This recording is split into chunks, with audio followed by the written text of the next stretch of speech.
Bulletin के पेश करता है काकाजी वेडिंग मॉल वुमेन्स एक्सक्लूसिव, मोती गली, चौमोहल्ला पैलेस रोड, हैदराबाद। अस्सलाम वालेकुम, आदाब। मैं खलील फरहात और आप देख रहे हैं BPN न्यूज़।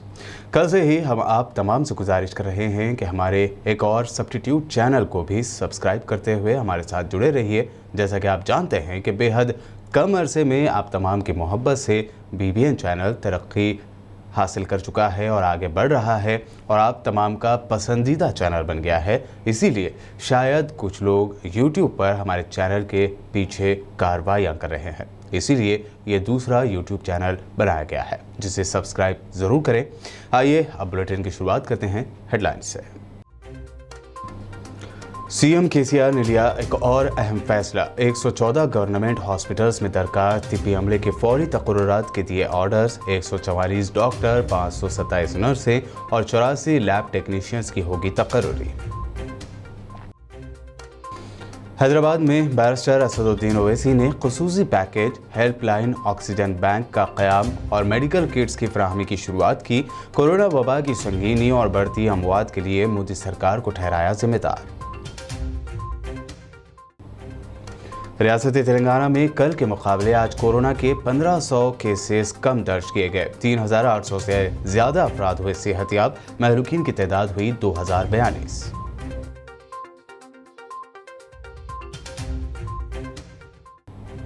तेलंगाना की आवाम को फ्री वैक्सीन देने के KCR के फैसले की हर कोई कर रहा है तारीफ। YS शर्मिला ने भी किया इजहार तशक्कुर। कोरोना के इलाज को आरोग्यश्री के तहत लाने का किया मुतालबा।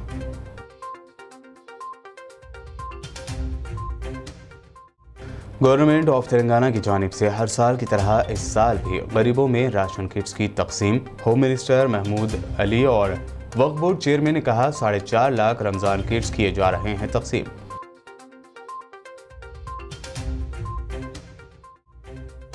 कोरोना से फौत होने वाले हर एक सहाफ़ी के अफराद ख़ानदान को दी जाएगी 2 लाख रुपए की माली मदद। तेलंगाना मीडिया अकेडमी चेयरमैन अलम नारायण ने तेलंगाना हुकूमत की हिदायत पर किया ऐलान।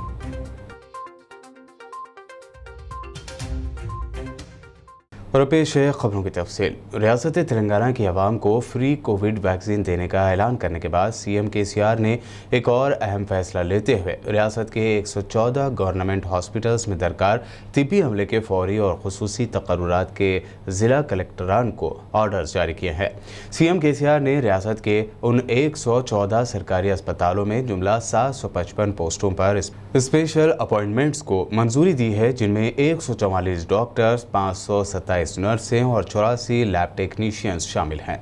CM KCR ने ज़िला कलेक्टरान को हिदायत दी है कि हंगामी सूरत हाल के पेश नज़र खुसूसी मुहिम के तहत इन पोस्ट पर स्पेशल तकर्रुरी के लिए इंटरव्यूज़ मुनक़्क़द करते हुए 5 दिनों के अंदर अहल उम्मीदवारों का सिलेक्शन करें। रियासती वज़ीर आला ने कहा है कि 144 अस्पतालों में 755 खुसूसी तकर्रुरात के बाद रियासत के ख़जाने पर 9 करोड़ रुपए से ज़ायद का बोझ पड़ेगा।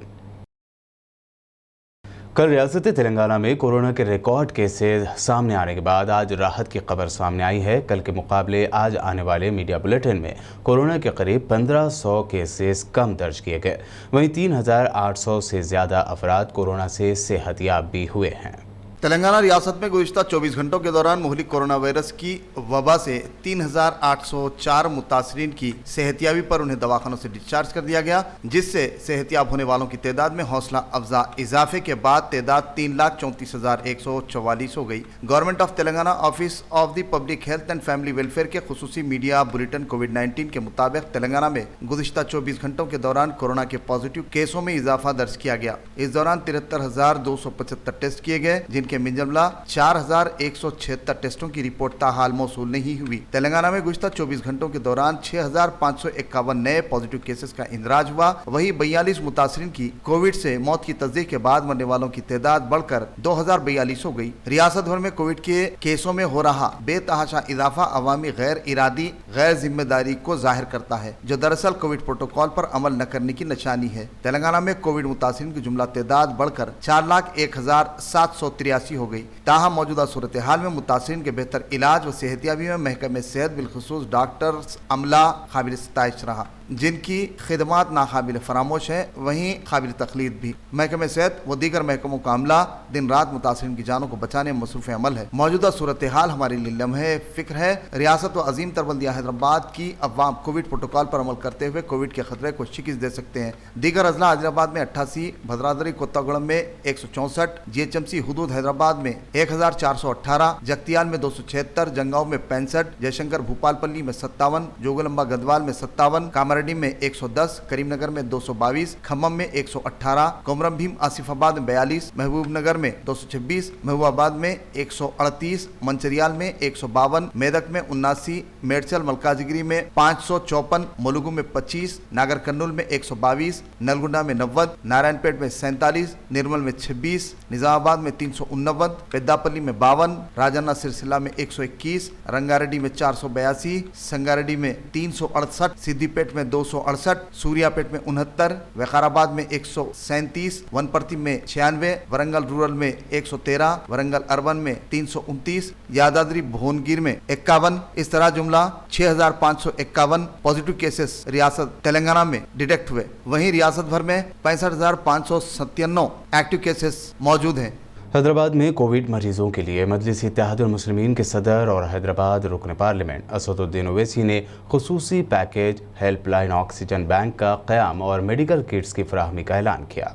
मजलिस इत्तेहादुल मुस्लिमीन के सदर और रुकन पार्लियामेंट बैरिस्टर असदुद्दीन ओवैसी ने हैदराबाद में कोविड से लड़ने के लिए 1,40,00,000 रुपए के पैकेज का ऐलान किया, जो कोविड हेल्पलाइन और ऑक्सीजन बैंक के क़याम के लिए खर्च किए जाएंगे। हेल्पलाइन में डॉक्टर्स मरीजों का ताउन करेंगे और इस अमल के दौरान देखभाल करने वालों की रहनुमाई यानी गाइडेंस भी करेंगे। हेल्पलाइन सर्विस सुबह 6 बजे से रात 12 बजे तक जारी रहेगी। इसके अलावा मेडिकल किट्स भी फराहम की जा रही हैं। ये किट्स उन पेशेंट्स को फराहम की जाएंगी जिनमें कोविड-19 के मामूली सिम्टम्स होंगे। वहीं 200 बड़े और 50 छोटे ऑक्सीजन सिलेंडर्स भी फराहम किए जा रहे हैं। अवाम को ये सहूलत भी दी जाएगी कि वो खाली सिलेंडर्स लाकर उसे भरवा सकते हैं। इस मौके पर बैरिस्टर असदुद्दीन ओवैसी ने अवाम से अपील की कि वो पहले डॉक्टरों के साथ सलाह मशवरा लें और फिर इसके बाद अगर डॉक्टर्स ये कहते हैं कि पेशेंट को ऑक्सीजन सिलेंडर की जरूरत है तभी उन्हें ऑक्सीजन सिलेंडर दिया जाएगा। असदुद्दीन ओवैसी ने यह भी बताया कि पेशेंट्स को ऑक्सीजन सिलेंडर्स मजलिस के MLAs, कारपोरेटर्स व सरगर्म कारकुनान घरों तक पहुँचाने में मदद करेंगे। जब से कोविड शुरू हुआ है, हम ये गवर्नमेंट स्कूल में ये स्कीम उसके इम्प्लीमेंट नहीं कर सके, तो करीब हर साल हम लोग उस स्कीम के तहत 65 और 70 लाख के दरमियान में हम उसमें पैसा खर्च करते हैं। तो इसीलिए जबकि अब स्कूल्स बंद हैं और वो पैसा है, तो हमने फैसला लिया कि इस तरह का एक काम करते हैं।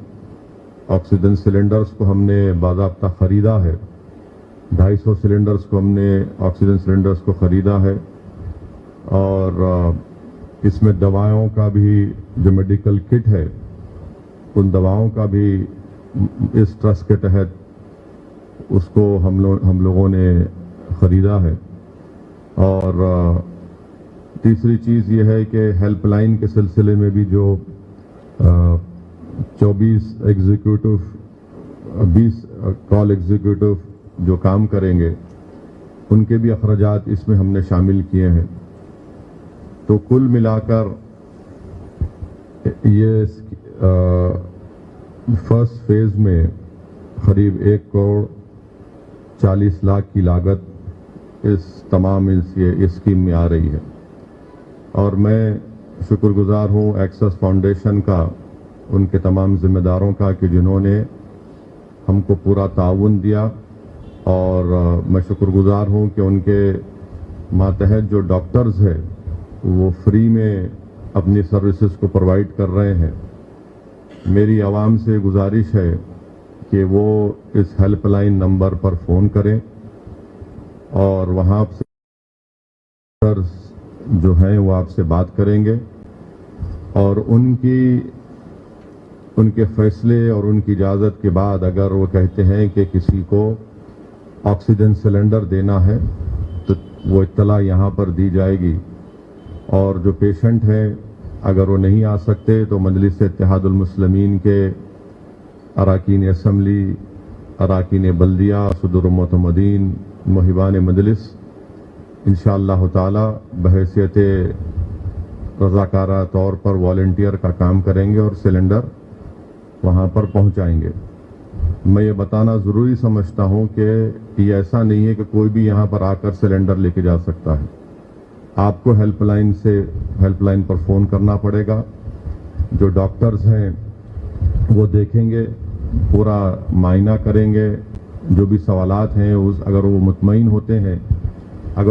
होते हैं कि आपको मेडिकल किट से आपका इलाज हो सकता है तो वो मेडिकल किट आप तक पहुंचाई जाएगी। और अगर उनकी राय यह है कि नहीं बल्कि ऑक्सीजन सिलेंडर आपको फराहम करना है तो वो भी फराहम किया जाएगा। तो हमारी कोशिश यही है कि इस नाजुक वक्त में, इस बुरे वक्त में हम आवाम की ताउन करें और साथ ही साथ हम उन अस्पतालों का भी उनसे बोझ कम करने की हम कोशिश कर रहे हैं। जो अस्पताल में डॉक्टर्स, नर्सेज, समाजी कारकुन जो काम कर रहे हैं वो भी काफ़ी प्रेशर में है। तो हमारी कोशिश ये है कि इंशाअल्लाह ताला अगर ये हेल्पलाइन से लोग राब्ता करेंगे और ये डॉक्टर्स से बात करेंगे तो शायद उनकी डॉक्टर्स की सिफारिश, डॉक्टर के डायग्नोज पर इंशाअल्लाह उनका इलाज हो सकता है और वो मर्ज आगे भी ना बढ़े। तो मेरी आप तमाम से गुजारिश है कि इससे इस्तेफादा हासिल करिए। ऑक्सीजन सिलेंडर जो कोई भी डॉक्टर्स के बोलने पर जिसको भिजाया जाएगा, मेरी उनसे गुजारिश है कि ये आप अपने घर में नहीं रखेंगे। ये आपकी जायदाद नहीं है, ना प्रॉपर्टी है, बल्कि ये मजलिस चैरिटी एजुकेशन रिलीफ ट्रस्ट की प्रॉपर्टी है। इसको वापस आपको करना पड़ेगा ताकि दूसरे जिसको ज़रूरत है उन तक हम ये उनको फराहम कर सकें। असदुद्दीन ओवैसी ने मीडिया से बात करते हुए पीएम नरेंद्र मोदी को कोविड के खिलाफ ढकोसले वादे करने और आवाम को गुमराह करने का इल्ज़ाम लगाते हुए कहा कि मोदी सरकार की गलती की वजह से आज भारत में कोविड से संगीन सूरत हाल बनी हुई है। असदुद्दीन ओवैसी ने मीडिया से बात करते हुए पीएम नरेंद्र मोदी को कोविड के खिलाफ ढकोसले वादे करने और आवाम को गुमराह करने का इल्ज़ाम लगाते हुए कहा कि मोदी सरकार की गलती की वजह से आज भारत में कोविड से संगीन सूरत हाल बनी हुई है। जनवरी में भारत के वजीर आजम वर्ल्ड इकोनॉमिक फोरम में तकरीर करते हुए ये कह दिए कि हमने कामयाबी हासिल कर ली। उन्होंने कह दिया वर्ल्ड इकोनॉमिक फोरम को कि दूसरे ममालिक हमारा मजाक उड़ा रहे थे, मगर हमने बता दिया कि कैसे भारत ने कोरोना से मुकाबला किया। आप पार्लियामेंट में, लोकसभा में जो प्रेसिडेंट डिबेट हुआ उसमें वजीर आजम प्राइम मिनिस्टर नरेंद्र मोदी की स्पीच सुनिए आप। स्पीच जब मैं सुन रहा था तो अफसोस हो रहा था, तकलीफ हो रही थी कि वो सीना तान कर कह रहे थे कि हमने कोरोना को ख़त्म कर दिया है और लोग दूसरे फॉरेन कंट्रीज भारत के ऊपर शक कर रहे थे मगर हमने उसको शिकस्त दे दी। ये ऐसे कई मिसालें मैं आपको दे सकता हूं। ऑक्सीजन टैंक्स का आप 8 महीने तक सोते रहे और 8 महीने के बाद आपने ऑर्डर दिया तो खाली 8 बने हैं।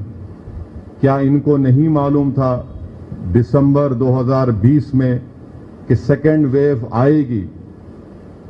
अकबरुद्दीन ओवैसी ने भी अपनी असेंबली की स्पीच में ये बात कही, बल्कि वो एक्सपर्ट्स जिसको हम एपिडेमियोलॉजिस्ट कहते हैं, जिनके पास एक नई 13 डिग्रियां हैं, उन्होंने ये बात कही थी कि दूसरा वेव आएगा, सेकेंड वेव आएगा। आप बताइए कि कोई तैयारी नहीं की आपने लोगों को पिछले साल कह दिया कि थाली बजाओ, ताली बजाओ।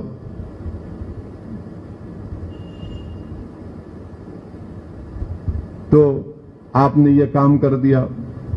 आपके पास आपने कुछ भी नहीं किया इसकी तैयारी के लिए। तीसरी बात यह है कि आत्मनिर्भर भारत बीजेपी कहती है। आत्मनिर्भर भारत अगर हम हैं तो हमको ऑक्सीजन सऊदी अरब से लेना पड़ रहा है। आत्मनिर्भर भारत हम हैं तो रशिया हमको कह रहा है कि हम मदद करेंगे। दुनिया के मुमालिक हमसे कह रहे हैं हम देंगे। कौन सा आत्मनिर्भर भारत की बात कर रहे हैं आप? ऑक्सीजन नहीं है। दिल्ली के कैपिटल में अस्पतालों में, जयपुर हॉस्पिटल में 20 लोग, एक और हॉस्पिटल में 20 लोग की मौत, नासिक में 22 लोगों की मौत, खबरस्तान भरे पड़े हैं, शमशान घाट भरे पड़े हैं। और मार्च में अखबारात में इश्तिहार नरेंद्र मोदी देखते इश्तिहार देते हैं एडवर्टाइजमेंट के, welcome. MIM supremo barrister Asaduddin Owaisi ने कोविड-19 को लेकर बीजेपी लीडरों पर भी गुमराह करने का इल्जाम लगाया। उन्होंने आसाम के हेल्थ मिनिस्टर हेमंत कुमार बिस्वा, उत्तराखंड के सीएम तीरथ सिंह और होम मिनिस्टर अमित शाह समेत कई बीजेपी लीडरों को शदीद तनकीद का निशाना बनाया। बैरिस्टर असदुद्दीन ओवैसी ने कोविड-19 को लेकर बीजेपी लीडरों पर भी गुमराह करने का इल्जाम लगाया। उन्होंने आसाम के हेल्थ मिनिस्टर हेमंत कुमार बिस्वा, उत्तराखंड के CM Tirath Singh, home minister Amit Shah समेत कई बीजेपी लीडरों को शदीद तनकीद का निशाना बनाया। इनके बीजेपी रूल के चीफ मिनिस्टर, आसाम का हेल्थ मिनिस्टर हेमंत बिस्वा शर्मा बोलता है कि मास्क पहनने की जरूरत नहीं है। कल झूठ बोलता है वो कि मोदी जी ने पीएसए ऑक्सीजन टैंक्स को दे दिया है। आसाम भूटान से ऑक्सीजन मांग रहा है। उत्तराखंड का चीफ मिनिस्टर जो फटी हुई जीन्स के माहिर हैं, वो बोले कि है ही नहीं कोरोना। एक यूनियन मिनिस्टर, एक फ्रंटलाइन वर्कर जब उनसे शिकायत करता है मध्य प्रदेश में ऑक्सीजन की कमी की, तो बोलते थे को 2 थप्पड़ मारूं। अमित शाह देश के होम मिनिस्टर हैं, कब लेते हैं मीटिंग? अप्रैल में मीटिंग लेते हैं, स्टेट से कहते हैं कि मेरे को डेटा भिजाओ, आपके पास कितना ऑक्सीजन है। सो रहे थे आप लोग। आप अप्रैल में पूछते हैं होम मिनिस्टर ऑक्सीजन रिक्वायरमेंट क्या है, बताओ मेरे को, भिजाओ मेरे को।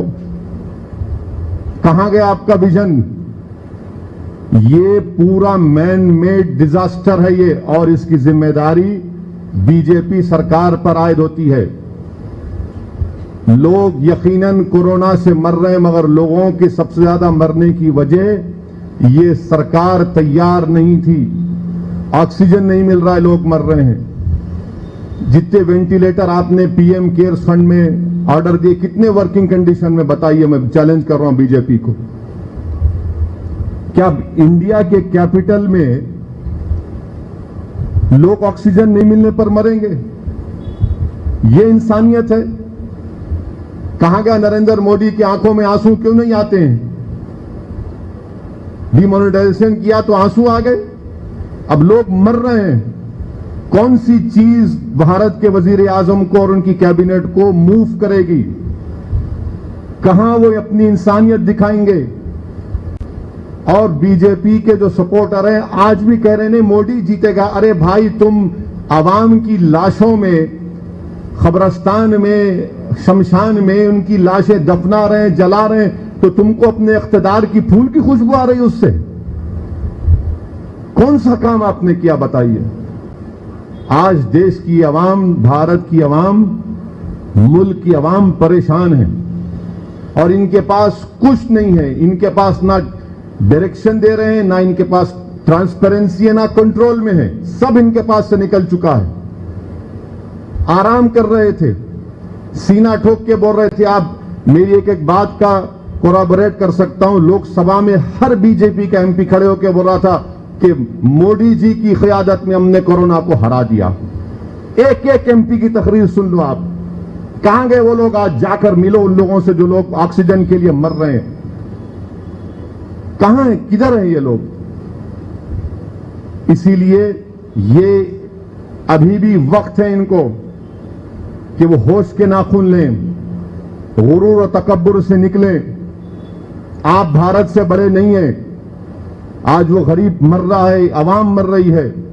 लोग क्या कह रहे हैं, हम जो अपने अजीजों को, अपने रिश्तेदारों को कब्रिस्तान में और आपके शमशान घाट में उनका अंतिम संस्कार कर रहे हैं, उनका फ्यूनरल राइट्स कर रहे हैं, पूछिए उनके जबान पर क्या है, क्या उनकी तकलीफ का इजहार हो रहा है। कहां ये सरकार? कहीं नहीं है। मोदी सरकार इनविजिबल हो चुकी है, कहीं पर नहीं है इस क्राइसिस के दौरान में। मुल्क में वैक्सीन की किल्लत पर सदर मजलिस असदुद्दीन ओवैसी ने बीजेपी सरकार पर इल्ज़ाम लगाया। वहीं उन्होंने मोदी हुकूमत से मुतालबा किया कि वो मुल्क के तमाम शहरियों के लिए कोरोना का मुफ्त टीका फराहम करे। उन्होंने हुकूमत से यह भी मुतालबा किया कि कोविड-19 के इलाज के लिए इस्तेमाल होने वाले इंजेक्शंस और दीगर चीज़ों पर GST को माफ़ किया जाए।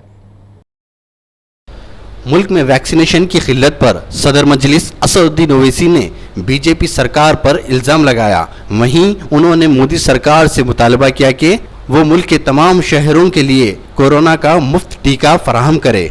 उन्होंने हुकूमत से ये भी मुतालबा किया कि कोविड-19 के इलाज के लिए इस्तेमाल होने वाले इंजेक्शन और दीगर चीज़ों पर GST को माफ़ करे। वैक्सीनेशन का आप देख लीजिए, वैक्सीनेशन आप कब ऑर्डर देते हैं? कब ऑर्डर देते हैं आप? 2 मिलियन या 2 करोड़ लोगों को इंजेक्शन लग रहा है, जबकि हर रोज 10 करोड़ लोगों को इंजेक्शन लगना चाहिए। हर रोज 10 मिलियन लोगों को। अब तो सेकेंड डोज के लिए तो वैक्सीन ही नहीं है। पूछो आप, है ही नहीं वैक्सीन सेकेंड डोज के लिए। ना कोवैक्सीन है, ना कोविशील्ड है। और ये कौन सी कीमत है? कौन सी कीमत है? ये क्या कीमत लगा रहे हैं? ये पूरे 1 साल में लाखों की तादाद में लोग बेरोजगार हो चुके हैं, बल्कि करोड़ों की तादाद में आवाम की आमदनी कम हो चुकी है। आप बोल रहे हैं कि पैसे दे के लो, कहां से देंगे गरीब? ये इसीलिए कह रहा हूं कि इनके पास ना ये कंट्रोल में है, ना इनके पास ट्रांसपेरेंसी है, कुछ नहीं है, ना डायरेक्शन है। हर एतबार से नाकाम साबित हो चुके हैं। अरे भाई, आप 2 दिन पहले इंपोर्ट ड्यूटी कम करते ऑक्सीजन पर और कोविड के मेडिसिन पर, 2 दिन पहले। ये आपका विजन है? जब लोग मर रहे हैं आप 2 दिन पहले करते। क्यों GST आप लगा रहे 20 पर? कितना GST है इसके ऊपर आपके?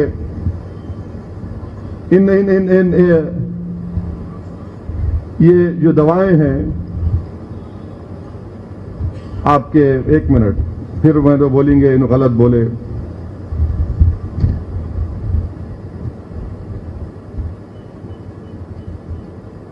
GST आपका देखिए, रेमडेसिविर पर और मेडिकल ऑक्सीजन पर 12% GST है। Oximeter, ventilators 20% GST। अरे निकालो ना भाई, क्या करेंगे पैसा रख के? क्या इंसान की जान से बढ़ के आपका GST? निकालो इसको आप, 6 महीने के लिए निकालो। कुछ नहीं। MP फंड हमारा ले लिया आप, कम से कम MP फंड हमारा होता तो हम कुछ कर सकते थे, ऑक्सीजन खरीद के दे सकते थे पूरे MPs। मगर सेंट्रलाइज, हर चीज सेंट्रलाइज। हम प्राइम मिनिस्टर से कहना चाह रहे हैं कि आप आइंस्टाइन नहीं है, आप अक्ले कुल आपके पास नहीं है। आप अपने आप को एक मशवरा दे रहे हैं प्राइम मिनिस्टर, अपने आप को सराउंड करो आप उन लोगों से जो आपके खिलाफ सच्ची बात बोल सकते हैं। आप सिर्फ यस मैन को, गुलामी करने वालों को, चमचों को जमा कर लिए अपने अतराफ में, जो खाली आपको देखते कि थाली मारते हैं, और देश आपकी ये जो पॉलिसी है भुगत रहा है। क्यों नहीं आपके ये क्यों हुआ? हम प्राइम मिनिस्टर से पूछना चाह रहे हैं, बीजेपी से, क्यों हुआ फिर ये? आपकी जिम्मेदारी नहीं है ये? मैं आवाम की तकलीफ और जज्बात की तर्जुमानी कर रहा हूं, और जो लोग मेरी बात सुन रहे हैं मुझसे मुत्तफिक भी होंगे कि हां, एक एक बात इसमें सच्चाई है। ये हालात हैं।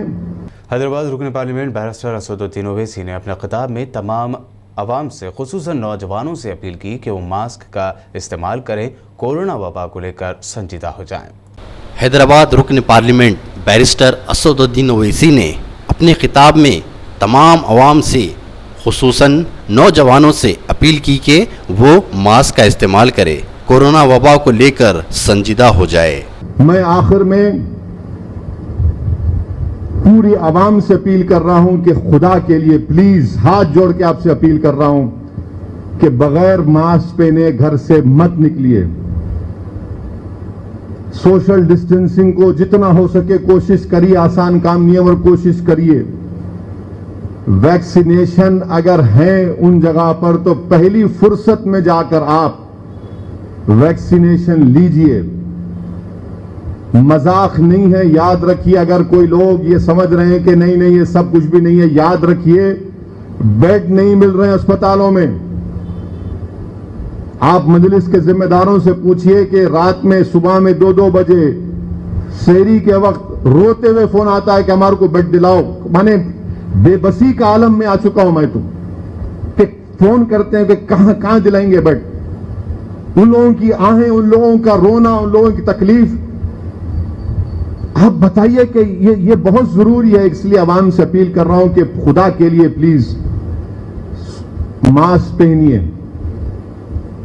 और नौजवानों को बता रहा हूं कि ये सेकेंड वेव में बड़ी तादाद में नौजवान मुतासिर हो रहे हैं, नौजवानों को कोविड हो रहा है। इसलिए हम तमाम को ये तमाम एहतियाती तदाबीर को इख्तियार करना है, मास्क पहनना है। वैक्सीनेशन अगर सेंटर्स में वैक्सीन है तो फौरन आप प्लीज जाकर वैक्सीन लीजिए, टेस्टिंग करवाइए और अल्लाह के लिए, खुदा के लिए हिमाकत मत करिए। ये कोरोना आपका इनविजिबल दुश्मन है जिसको आप देख नहीं सकते। अगर कोई ये समझ रहा कि नहीं काली नजला बुखार है, खांसी है, मेरे को कुछ नहीं होता, मैंने नहीं, आपको बर्बाद कर दे रहा अंदर जाके उन्हें। जो लोग आईसीयू से निकल के भी आते 15-15, 20 दिन, एक महीना उनको ऑक्सीजन लेना पड़ता उनको रिकवरी के बाद भी। खुद मजलिस के कॉर्पोरेटर को जानता हूं मैं, बास के लंग्स डैमेज कर दे रहा है। इसीलिए बचाइए अपने आप को, क्योंकि ये सरकार, मरकजी सरकार अब कुछ नहीं कर सकती, इनके हाथ से निकल गया ये। इनके पास कोई डायरेक्शन नहीं है, इनका कोई कंट्रोल नहीं है, कोई ट्रांसपेरेंसी नहीं है। पीबीएन न्यूज में वक्त हुआ है एक शॉर्ट ब्रेक का। ब्रेक के बाद जल्द हाजिर होंगे, तब तक के लिए बने रहिए हमारे साथ।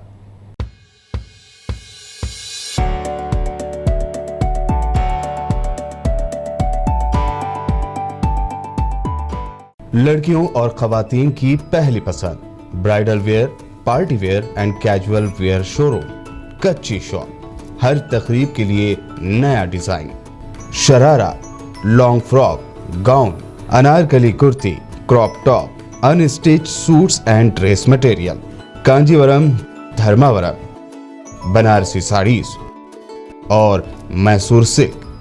न्यू डिजाइन और यूनिक कलर्स का नया नाम, Kachchi shop. Metro pillar number B1192, left side, Badi Chowdi, opposite Sultan Bazaar police station, Hyderabad. Contact for more details 8639633433।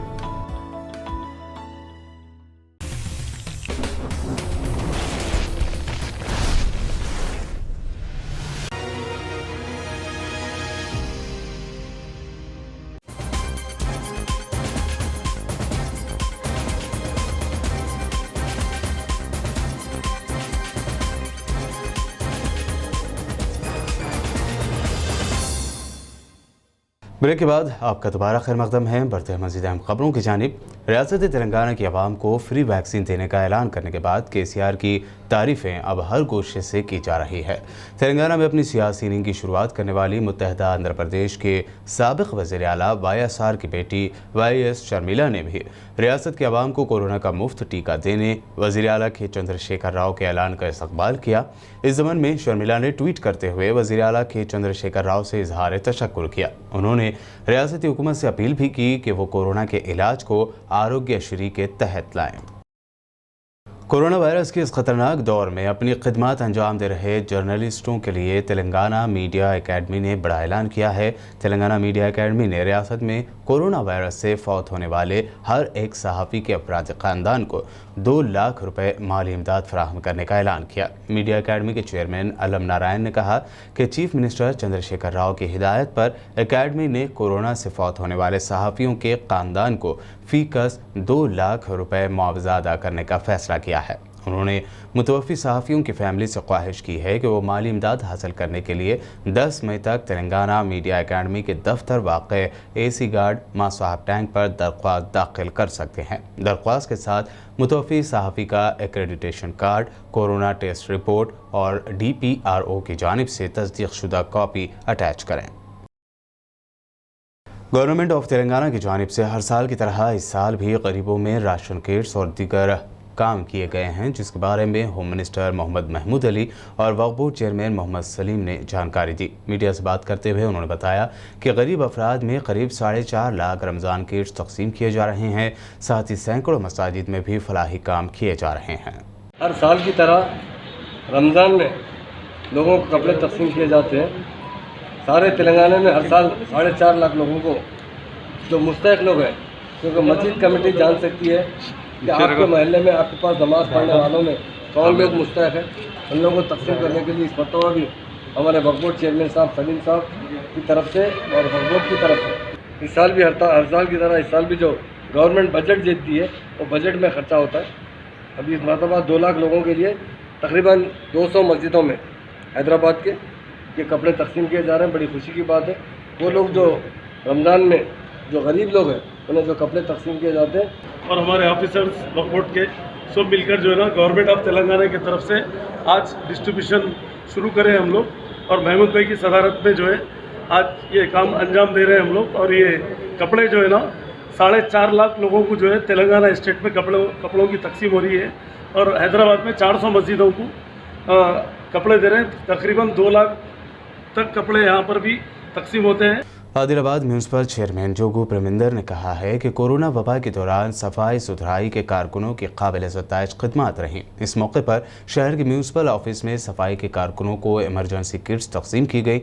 Municipal vice chairman Zaheer Ramzani, commissioner Shailaja, assistant commissioner Raju, sanitary inspector Narendra, councillor Sindh Narsingh, Konda Ganesh, Mubeen, Imran और दीगर मौजूद थे। म्यूनसिपल चेयरमैन जोगू प्रेमेंदर ने कहा कि सफाई सुथराई के कारकुनान जो शहर को साफ रखने में अहम रोल अदा करते हैं, उनमें कोरोना इन्फेक्शन की रोकथाम के इरादे से ये किट्स तकसीम किए गए। इस किट्स में मास्क, दस्ताने, सैनिटाइजर्स और दीगर अशिया शामिल है। అందరికీ మరి కరోనా బారిన పడి చాలామంది కూడా చనిపోవడం జరుగుతుంది। మరి మా మున్సిపల్ కార్మికులందరూ కూడా వాళ్ళని రెగ్యులర్గా మార్నింగ్ ఉదయం నుండి మన పట్టణాన్ని మరి పరిశుభ్రంగా ఉంచడంలో ముఖ్య పాత్ర పోషించే మన కార్మికులు, పారిశుద్ధ్య కార్మికులకు ఈరోజు వారి ఈ కరోనా బారిన పడకుండా ఉండాలనే ఉద్దేశంతో ఆల్రెడీ కమిషనర్ మేడం వచ్చిన తర్వాత అందరినీ కూడా మరి వ్యాక్సినేషన్ అందరినీ వేయించడం జరిగిందో, ఫస్ట్ డోస్ అందరినీ కూడా కంప్లీట్ చేయించడం జరిగింది। త్వరలో రెండో డోస్ కూడా వాళ్ళ పీరియడ్ ఈ 30 డేస్ తర్వాత సెకండ్ డోస్ కూడా వేయించడం జరుగుతుంది। మరి వాళ్ళందరికీ రక్షణ కల్పించే ఉద్దేశంతో వాళ్ళకి గ్లౌజెస్, అదేవిధంగా శానిటైజరు, అదేవిధంగా మరి సమైనటువంటి మాస్క్లు కానీ హెల్మెట్స్ వారికి ఇవ్వడం జరిగింది। ఈ కార్యక్రమంలో కమిషనర్ గారు, వైస్ చైర్మన్ గారు పాల్గొనడం జరిగింది। మరి దాదాపు 290 మంది పారిశుద్ధ్య కార్మికులు డ్రైవర్లుగా మరి సంబంధించిన ప్రతి వారిలో కూడా మనకి పనిచేయడం జరుగుతుంది కాబట్టి వారికి రక్షణ కల్పించిన ఉద్దేశంతో మరి ఈ కార్యక్రమాన్ని తీసుకోవడం జరిగింది। सिद्दीपेट में म्यूनसिपल इलेक्शन की सरगर्मियां जारी हैं। इस मौके पर एक अवामी प्रोग्राम से खिताब करते हुए अलहाज मोहम्मद फरीदुद्दीन MLC ने TRS के नुमाइंदे मल्लिकार्जुन को भारी अक्सरियत से कामयाब करने की अपील की। इस मौके पर वज़ीर ख़ज़ाना T हरीश राव ने भी अवाम से खिताब करते हुए इस म्यूनसिपल इंतखाबात में TRS के नुमाइंदों को कामयाब करने की अपील की। आज यहाँ पर अक़लियतों के होने के बावजूद भी मल्लिकार्जुन को यहाँ से टिकट दिया गया है, क्योंकि एक सेक्युलर तेलंगाना है हमारा। आज हमारे चीफ मिनिस्टर साहब एक सेक्युलर जहन रखने वाले, हरीश राव साहब एक सेक्युलर जहन रखने वाली शख्सियत है। आप लोगों को मालूम होना चाहिए, माजी में आज़ादी से अब तक करीब 70 साल बीत चुके हैं। हमारी हालत दिन ब दिन बदतर से बदतर होती जा रही है। सच्चर कमेटी की रिपोर्ट ने खुद बयान दिया है कि आज मुसलमान दलितों से भी बदतर हालत में गुजार रहे हैं। तो इसके कौन जिम्मेदार है? जो लंबे अरसे ज़रा से इक़्तिदार पर थी कांग्रेस और तेलुगु देशम, इसकी जिम्मेदार है। आज KCR साहब आने के बाद अक़लियतों के लिए इतने काम करे हैं, आप क्या सोच भी नहीं सकते। इतने काम माजी में कभी नहीं हुए। आप लोगों को मालूम होना चाहिए, मैं भी वजीर करता हूँ कांग्रेस की हुकूमत में, वजीर वजारत थी मेरे को, और अक़लियती फैबूद का खलंदान मेरे पास था। और उस वक्त बजट कितना था मालूम? 2004 की बात कर रहा हूँ, 38 करोड़ पूरे तेलंगाना समय क्या जो मुत्तहदा आंध्र प्रदेश था उसका बजट कितना था? 38 करोड़। आज सिर्फ तेलंगाना, अलहदा तेलंगाना का बजट कितना है? 2000 करोड़। मरकज का बजट पूरे हिंदुस्तान के लिए 4000 करोड़ है अक़लियतों के लिए। इसमें से आधा बजट 2000 करोड़ हरीश राव साहब और चीफ मिनिस्टर अक़लियतों के लिए मुख्तस किए। आंध्र प्रदेश के साथ साथ तेलंगाना में फिर एक मरतबा बारिश का इम्कान जाहिर किया गया है। महकमा मौसमियात ने कहा है कि आइंदा 5 दिनों के दौरान रायलसीमा के बाज़ मकामात पर गरज व चमक के साथ बारिश होगी। अपने बुलेटिन में महकमा मौसमियात ने कहा कि शुमाली साहिली आंध्र प्रदेश यानम में आइंदा 24 घंटों के दौरान इसी तरह की सूरत हाल का इम्कान है। तेलंगाना के बाज़ मकामात पर पिछले 24 घंटों के दौरान बारिश हुई है। हैदराबाद के इलाके टप्पा चबूतरा पुलिस स्टेशन के इंस्पेक्टर G संतोष कुमार ने आज रोडी शीटर्स की काउंसलिंग की। उन्होंने कहा कि रोडी शीटर्स को रातों में घूमने फिरने की ताकीद की गई है। साथ ही उन्होंने कहा कि नाइट कर्फ्यू के दौरान कोई भी शॉप्स या होटल खुली रहेगी तो उस पर सख्त कार्रवाई की जाएगी। मैं टप्पा चबूतरा इंस्पेक्टर संतोष बोल रहा हूँ। आज हर वीक में एक बार राउडी शीटर्स को जैसा काउंसलिंग होता है हमारे पास, आज भी हम काउंसलिंग किए उनको और वार्निंग भी किए। अच्छी तरीके से अच्छा काम करके रहने के लिए हम उनको बोले और कहीं भी किसी भी इलीगल एक्टिविटीज़ में और क्राइम में इन्वॉल्व नहीं होने के लिए उनको बोले। और किधर भी अगर इन्वॉल्वमेंट रहता तो उनके ऊपर केसेस बनाकर स्ट्रिक्टली एक्शन हम लेंगे उनके ऊपर। और दूसरी बात है, गवर्नमेंट के तरफ से जो भी नाइट कर्फ्यू इम्प्लीमेंट हो रहा है वो नाइट कर्फ्यू इम्प्लीमेंट स्ट्रिक्टली हम इम्प्लीमेंट करना चाह रहे हैं और एवरीडे इसके लिए हम पेट्रोलिंग कर रहे हैं और टाइम को एस्टैब्लिशमेंट्स जो भी है बंद करा रहे हैं। लेकिन थोड़े बहुत एस्टैब्लिशमेंट्स नहीं कर रहे, जानबूझ के नहीं कर रहे, उनके ऊपर हम 100% FIRs बुक करेंगे बोल के हम यहाँ से ये मीडिया के तरफ से हम उनको वार्निंग दे रहे। इसलिए हम पूरे पब्लिक को भी और एस्टैब्लिशमेंट्स ओनर्स और बिजनेस ओनर्स जो भी रन कर रहे हैं उनको रिक्वेस्ट भी कर रहे हैं, या गवर्नमेंट का ऑर्डर जो भी है उसको स्ट्रिक्टली इम्प्लीमेंट करना है, आप भी मान के उसको फॉलो करना है। अगर नहीं करेंगे तो डेफिनेटली कानून के हिसाब से 100% स्ट्रिक्ट कार्रवाई होंगी। 8 बजे एस्टैब्लिशमेंट्स पूरा क्लोज करना है और 9 बजे से पब्लिक का मूवमेंट रिस्ट्रिक्शन है। इसमें थोड़ा बहुत एग्जम्पशन है, वो एग्जम्पशन जैसे कि मेडिकल और एसेंशियल सर्विसेज के जो भी रिलेटेड है वो लोगों को एग्जम्पशन है। सिकंदराबाद की जूतों की दुकान में बड़े पैमाने पर आग लगने का वाकया पेश आया है। सिकंदराबाद में वाक़ बंसीलाल पेट के जब्बार कॉम्प्लेक्स में जूतों की दुकान पर बड़े पैमाने पर आग लगने का ये वाकया पेश आया। इस वाक़े में किसी जानी नुकसान की कोई इत्तला नहीं मिली है।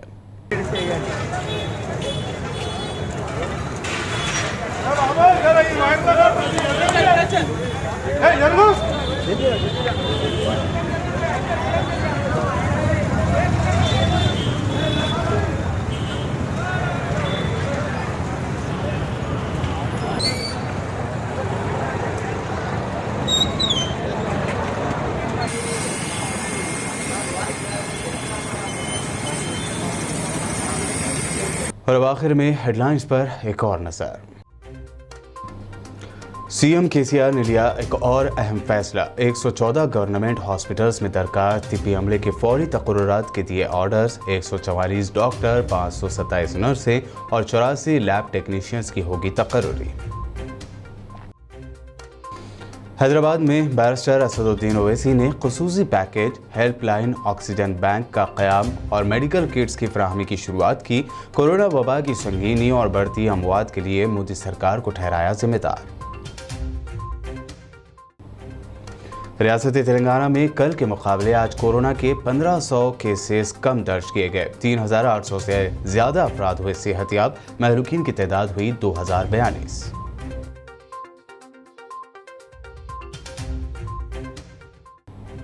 तेलंगाना की आवाम को फ्री वैक्सीन देने के केसीआर के फैसले की हर कोई कर रहा है तारीफ। वाईएस शर्मिला ने भी किया इजहार तशक्कुर। कोरोना के इलाज को आरोग्यश्री के तहत लाने का किया मुतालबा।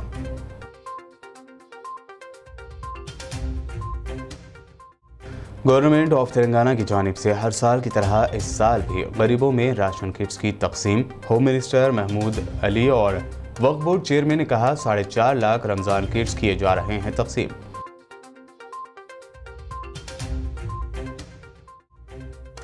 कोरोना से फौत होने वाले हर एक सहाफ़ी के अफराद ख़ानदान को दी जाएगी 2 लाख रुपए की माली मदद। तेलंगाना मीडिया अकेडमी चेयरमैन अलम नारायण ने तेलंगाना हुकूमत की हिदायत पर किया ऐलान।